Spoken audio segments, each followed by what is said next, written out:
తెలంగాణ తల్లి విగ్రహ రూపురేఖలు మార్చినందుకు నిరసనగా బీఆర్ఎస్ పార్టీ మాజీ ఎమ్మెల్యే దివాకర్ రావు ఆధ్వర్యంలో మంచిర్యాల జిల్లా కేంద్రం హమలివాడ సెంటర్లో తెలంగాణ తల్లి విగ్రహానికి పాలాభిషేకం చేశారు. ఈ సందర్భంగా వారు మాట్లాడుతూ ముఖ్యమంత్రి రేవంత్ రెడ్డి కేసీఆర్ పై కక్ష సాధింపు చర్యల్లో భాగంగా తెలంగాణ తల్లి విగ్రహం రూపురేఖలు మార్చి సోమవారం తెలంగాణ సచివాలయం ముందు నూతన విగ్రహం ఏర్పాటు చేశారని మండిపడ్డారు. నూతనంగా ఏర్పాటు చేసిన తల్లి తెలంగాణ విగ్రహం కాంగ్రెస్ పార్టీ చేతి గుర్తును ప్రచారం చేయడానికే పనిచేస్తోందని విమర్శించారు. తెలంగాణ ఆత్మగౌరవం సంస్కృతిని కించపరుస్తూ విగ్రహం ఏర్పాటు చేయడం కాంగ్రెస్ ప్రభుత్వ పతనానికి నాంది పలుకుతుందని ఆయన అభిప్రాయపడ్డారు. ముఖ్యమంత్రి రేవంత్ రెడ్డిని తెలంగాణ సమాజం ఎప్పటికీ క్షమించదని అన్నారు. ఈ కార్యక్రమంలో టీఆర్ఎస్ పార్టీకి చెందిన నాయకులు కార్యకర్తలు పాల్గొన్నారు.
నిన్న కాంగ్రెస్ ప్రభుత్వం ఏదైతే తెలంగాణ తల్లి సచివాలయం ముందర పెట్టారో అది తెలంగాణ తల్లి కాదు, అది కాంగ్రెస్ హస్తం ఉన్న తల్లి.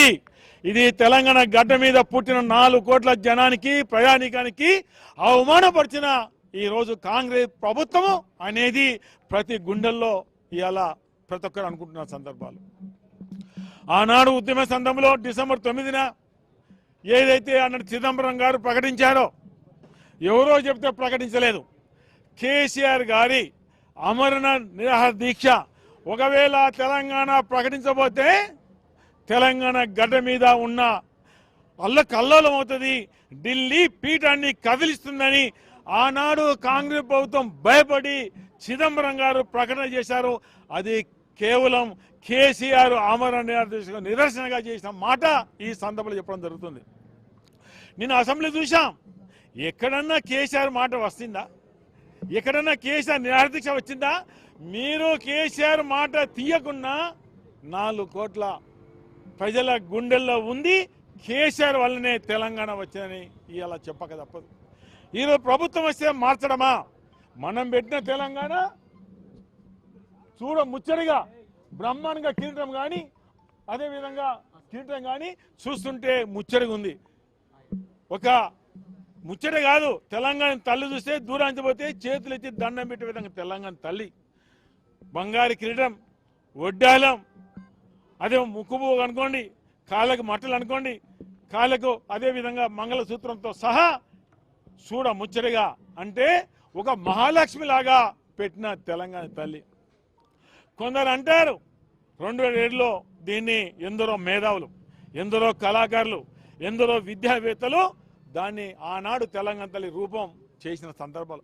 ఆ రూపమే తెలంగాణ వచ్చిన తర్వాత ఆనాడు తెలంగాణ తల్లికి పూలదండ వేసి తెలంగాణ అన్ని ప్రాంతాలు పూలదండలు వేసి మన తెలంగాణ తల్లిని మొక్కుకున్న సందర్భాలు. ఆనాడు తెలంగాణ తల్లిలో ఒక దిక్కు బ్రహ్మాండంగా మక్కకంకి పంట పండేది, మరో దిక్కు బతుకమ్మ. ఈరోజు ఏం చేసింది కాంగ్రెస్ ప్రభుత్వం? ఇలా కాంగ్రెస్ ప్రభుత్వం చేసింది ఏంటిది? ఒక దిక్కు మక్కకంకి, మరో దిక్కు అస్సం. మీరు అస్సం గుర్తు పెట్టినా ఇంకేది కట్టినా ఇలా ప్రజల హృదయాల్లో ఒక గాయని మచ్చలాగా ఈ అస్సము ఇలా ఎవరి అస్సం ఇది? కాంగ్రెస్ పార్టీ అస్సం.